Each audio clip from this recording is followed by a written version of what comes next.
Assalamualaikum warahmatullahi wabarakatuh.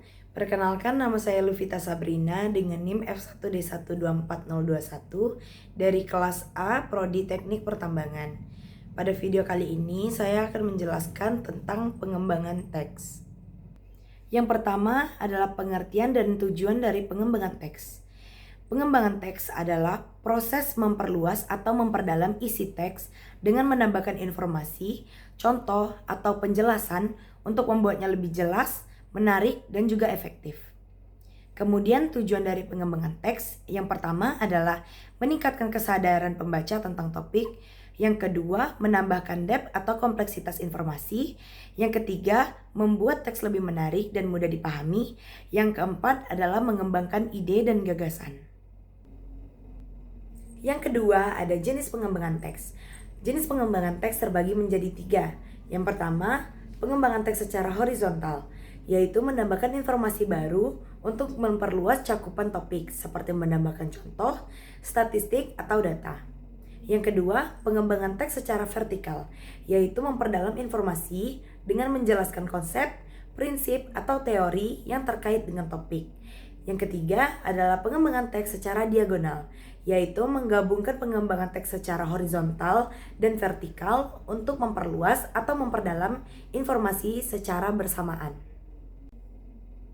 Yang ketiga ada teknik-teknik pengembangan teks. Ada 10 teknik pengembangan teks yang dapat kita lakukan. Yang pertama, deskripsi. Yang kedua, narasi. Yang ketiga, ada eksposisi. Yang keempat, ada argumentasi. Yang kelima adalah perbandingan. Yang keenam, analogi. 7, memberikan contoh. 8, statistik. 9, klasifikasi. Dan 10, analisis. Yang keempat, ada prinsip pengembangan teks. Terdapat 8 prinsip pengembangan teks. Yang pertama adalah keterbacaan. Yang kedua, keterkaitan. 3, konsistensi. 4, kesesuaian. 5, kreativitas. 6, keterjaminan. 7, kohesi. 8, koherensi.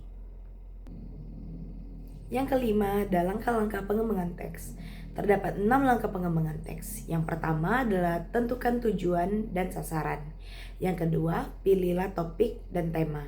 Yang ketiga, dapatkanlah informasi sebanyak-banyaknya yang sesuai dengan topik atau tema yang sudah ditentukan. Yang keempat, buatlah kerangka dari pengembangan teks tersebut. Kelima, tulis dan edit.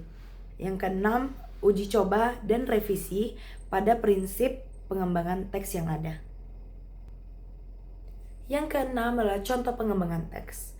Misalnya, teks singkat seperti pentingnya membaca dapat dikembangkan dengan menambahkan pengertian dari membaca. Kemudian, berikan manfaat-manfaat apa saja jika kita membaca. Kemudian, berikan contoh kegiatan apa saja yang efektif untuk membaca. Hal tersebut harus sesuai dengan prinsip-prinsip pengembangan teks. Kemudian, sebagai penutup, kita dapat memberikan kesimpulan sebagai akhirnya. Sekian penjelasan tentang pengembangan teks dari saya. Saya mohon maaf jika ada kekurangan dan kesalahan dalam perkataan. Saya akhiri. Wassalamualaikum warahmatullahi wabarakatuh.